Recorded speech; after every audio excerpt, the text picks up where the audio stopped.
दोस्तों, आप तमाम लोग जानते हैं कि देश की राजधानी में चुनाव का रिजल्ट आज लोगों के सामने है और ऐसे में अभी ये बड़ी खबर सामने आ रही है कि ऑल इंडिया मजलिस इत्तेहाद मुस्लिमीन के नेता वारिस पठान ने कांग्रेस पर हमला बोल दिया है। आपको बता दें, एआईएमआईएम भी 2 सीट पर चुनाव लड़ रही थी, मुस्तफाबाद और ओखला, और दोनों ही जगह पर इन्हें हार मिल गई है। ये बातें लगभग तय है। एक सीट पर फाइनल है, मुस्तफाबाद से ताहिर हुसैन लगभग 51,000 वोटों से चुनाव हारे हैं और वहां पर मोहन बिष्ट जो है वो 85,000 से ज्यादा वोट ला करके चुनाव जीत चुके हैं। भारतीय जनता पार्टी ने मुस्तफाबाद में चुनाव जीता है। वहां पर आम आदमी पार्टी के प्रत्याशी को भी लगभग 70,000 से ज्यादा वोट मिले, लेकिन वो चुनाव हार गए। इस चुनाव के हारने के बाद अब कुछ लोग ये कह रहे हैं कि भाई मुस्तफाबाद में बी टीम के तौर पर एआईएमआईएम ने काम किया और इसी वजह से वहां पर बीजेपी की जीत हो गई। अब दूसरी सीट की बात करें ओखला की, तो वहां पर लोगों ने अमानत के साथ खयानत नहीं की और वहां पर अमानतुल्लाह खान को जम करके वोट किया। हालांकि दूसरे नंबर पर फिलहाल अभी जो है वो ये देखा जा रहा है कि लगभग 38,000 वोटों के साथ जनाब शफाउर रहमान वहां पर देखने को मिल रहे हैं और तीसरे नंबर पर बीजेपी के प्रत्याशी मनीष चौधरी भी है। अब वो हो सकता है कि मनीष चौधरी तीसरे से दूसरे पर आ जाए और दूसरे से तीसरे पर शफाउर रहमान आ जाए, ये तो वक्त बताएगा। अभी लगभग 17 राउंड वोटिंग हुई है।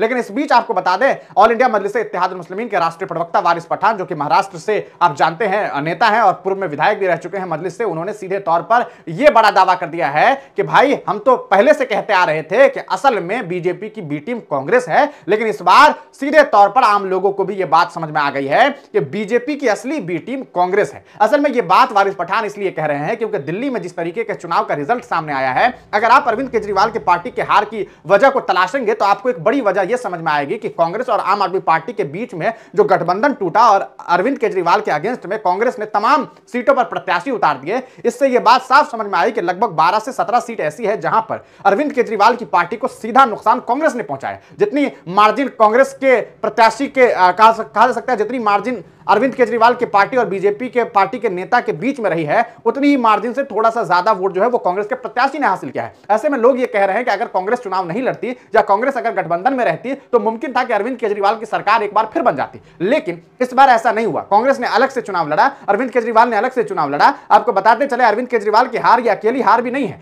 अरविंद केजरीवाल के साथ देने के लिए खुद अखिलेश यादव भी आए थे। उनके अलावा ममता बनर्जी और कई नेताओं ने भी जो है आम आदमी पार्टी को समर्थन दिया था, लेकिन इसके बावजूद आम आदमी पार्टी वहां से चुनाव हार गई।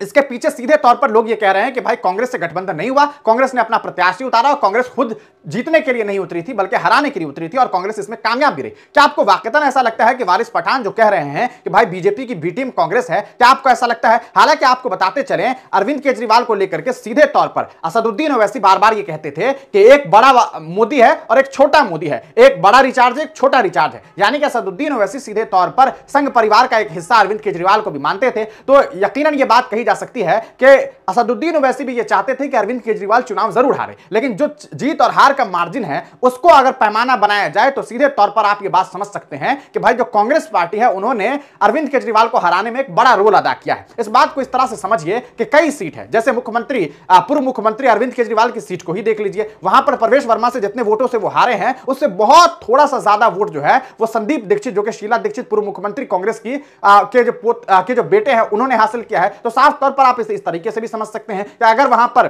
संदीप दीक्षित चुनाव न लड़ते तो वो वोट मुमकिन था कि अरविंद केजरीवाल के हिस्से में जाता है और ऐसे में अरविंद केजरीवाल वहां पर चुनाव जीत जाते और प्रवेश वर्मा चुनाव हार जाते। ऐसी कई सीट है जहां पर अरविंद केजरीवाल की पार्टी को सीधे तौर पर राहुल गांधी की पार्टी कांग्रेस पार्टी ने नुकसान पहुंचाया है। यही वजह है कि लोग कांग्रेस पार्टी को इस हार की जिम्मेदार ठहरा रहे हैं और ये कह रहे हैं कि कांग्रेस इसमें कामयाब भी हो गई है। अच्छा, कांग्रेस खुश भी है। खुश इसलिए है क्योंकि उन्हें ऐसा लग रहा है कि भाई हमने एक प्लेग्राउंड में जो फील्डिंग लगी हुई थी उसे खाली कर दिया है। बीजेपी को हराना उतना मुश्किल नहीं होगा जितना हराना अरविंद केजरीवाल को था। ये बात लोग भी कहने लगे हैं। आपको क्या लगता है? अपनी राय कमेंट सेक्शन में जरूर दीजिए।